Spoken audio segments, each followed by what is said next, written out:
মালিক রে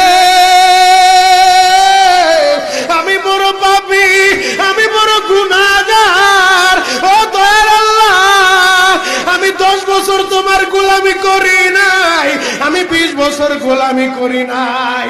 আল্লাহ আজকে মনিরুল ইসলাম শরীয়তপুরী আমার ভাই শোনা গেছে তোমারে বন্ধু বানাইলে ওই জান্নাত পাওয়া যাবে। মালিক রে তুমি আমারে দাও না মাফ কইরা। যুবক রে যদি কেউ আল্লাহরে বন্ধু বানাইতে পারে তার কোনো আর চিন্তা নাই, তার চিন্তার কারণ নাই গো বাবা। এ যুবক ভাইরা, দাড়ি পাকা বাবাজিরা, সবাই আমার দিকে একটা নজর তাকান। এই যে দেখেন আমি হাতের ভিতরে আহারে টিস্যু দিয়া কাফনের মতো একটা দৃশ্য বানায় ফেললাম।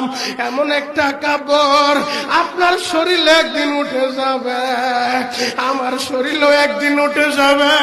ও চেয়ারম্যান ভাইরা, ও মেম্বার ভাইরা, ও নেতা ভাইরা, ও আলেম ভাইরা, এখন কাঁদতে বলছি শুধু কাঁদবা। জীবনে কত জায়গায় আমরা গোসল করলাম, আহারে কক্সবাজার ঘুরতে যাইয়া সমুদ্রের ভিতরে গোসল করলা, কুয়াকাটায় ঘুরতে যাইয়া সমুদ্রে গোসল করলা। এই যে মাদ্রাসার পুকুরটা ভরাট করছে মসজিদের জন্য, বিশাল বড় ময়দান এখন হয়ে গেছে, এই পুকুরের ভিতরে কত মানুষ গোসল করছে।